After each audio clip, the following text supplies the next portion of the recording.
Before the story begins, let me ask you something. Have you ever had a moment so unexpected that it stopped your breath? The kind that makes you question everything you thought you knew about people, about kindness, about fate. If you enjoy stories that move your heart and remind you that hope can arrive in the most surprising ways, make sure you like this video and subscribe to the channel right now. It helps these stories reach more people who need them. Now stay with me until the very end, because this story comes full circle in a way you won't forget. The smell of eggs and butter was the first thing that woke her up. Not the alarm clock she'd set for 5:30 a.m., not the distant sirens outside her apartment window, not even the familiar creak of the old pipes. The smell was warm, rich, and completely out of place. For a moment, Tiana thought she was dreaming. That sometimes happened when you were exhausted enough. Your mind created comforts your life couldn't afford. She lay still on the couch, eyes closed, listening. There was the faint clink of a pan, the soft hum of someone moving carefully, like they didn't want to wake the house. Her heart began to race. She sat up suddenly, the thin blanket sliding to the floor, and that's when she saw him. In her tiny kitchen, wearing a plain gray t-shirt with the sleeves rolled up, was Marcus Hale, the CEO of Hale Tech Industries, one of the most powerful men in the city.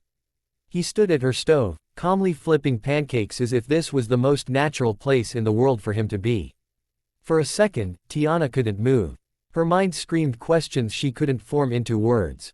How did he get here? Why was he here? Was this even real? She opened her mouth to speak, but nothing came out. Marcus turned, noticed she was awake, and smiled gently. Not the polished smile she'd seen on billboards and business magazines, but something softer, almost shy. "Good morning," he said quietly.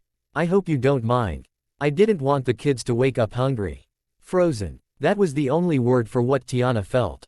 Her body refused to respond, as if fear, confusion, and disbelief had wrapped themselves around her all at once.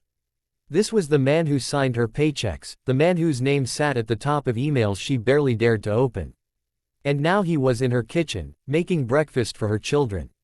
Just 12 hours earlier, her life had felt like it was collapsing in on itself. Tiana was a single mother of two, Jaden, 9, and Lila, 6, working as a night janitor at Halitech's corporate headquarters. She'd been promoted twice in 5 years, not because of favoritism or luck, but because she showed up every night, no matter how tired she was, no matter how sick the kids had been during the day.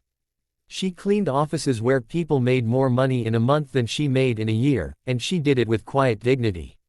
But that night, everything went wrong. Her babysitter canceled at the last minute. Her phone buzzed with messages from her supervisor asking where she was. Jaden had a fever, Lila was crying, and Red was already 3 days late. With no one else to call, Tiana made the decision she'd promised herself she'd never make. She brought her children to work. She hid them in the small break room near the executive floor, gave them snacks, and told them to stay quiet. She cleaned faster than she ever had, heart pounding every time she heard footsteps. Near midnight, she was almost done when she heard a voice behind her, calm, curious, and unmistakably authoritative. "You work hard," the voice said. "But you shouldn't have to do this alone." She turned and found herself face to face with Marcus Hale. She expected anger. She expected security to be called. She expected to lose her job. Instead, he asked her name. He noticed her children, asleep on the couch, and the weariness in her eyes. She tried to explain, words tumbling over each other, apologies spilling out. He raised a hand gently and said, "You don't need to apologize for surviving." That was the first time she cried in front of anyone in years. Marcus didn't fire her. He didn't lecture her. He drove them home himself because her old car wouldn't start. He carried Lila up the stairs when she fell asleep on his shoulder. Tiana barely remembered letting him in, barely remembered collapsing onto the couch from sheer exhaustion. She never expected to wake up to this. Standing in her living room now, watching him move around her kitchen like he belonged there, Tiana finally found her voice. You don't have to do this," she said, her tone cautious, guarded by years of disappointment. "I know," Marcus replied, placing a plate of pancakes on the table. "But I want to." He told her then what left her truly frozen. He told her that he'd grown up in a home much like hers. Single mother. Long nights. Empty fridge more often than he liked to admit. He said there were days he'd gone to school hungry, days his mother had smiled through exhaustion so he wouldn't worry. People see the title, he said quietly. They don't see the road. The kids shuffled out of the bedroom, rubbing their eyes. Jaden stopped short when he saw Marcus. Mom, he whispered, unsure. Tiana nodded slowly. Marcus crouched to their level and introduced himself simply as Marcus. No titles, no power, just a man offering breakfast. They ate together, laughter slowly replacing tension. For the first time in a long while, Tiana didn't feel like she was holding the world together with shaking hands. When they finished, Marcus stood and said words that changed her life forever. I'm starting a new program at the company, he said. Flexible hours, childcare support, education grants, and I want you to help me design it. Not as a janitor, but as a coordinator. Because people like you know what's needed better than anyone in my boardroom. Tiana's hands trembled. This wasn't charity. This was respect. Months later, her life looked different.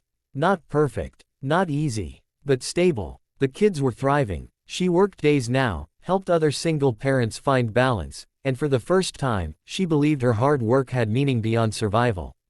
The last thing Marcus said to her that morning stayed with her forever. Success isn't measured by how high you climb, he'd said. It's measured by how many people you lift with you. If this story touched your heart, take a moment to like this video and subscribe to the channel. Stories like this remind us that compassion can change lives, and your support helps us share that message with the world. Stay kind, stay hopeful, and remember, you never know whose life you might change by simply showing up.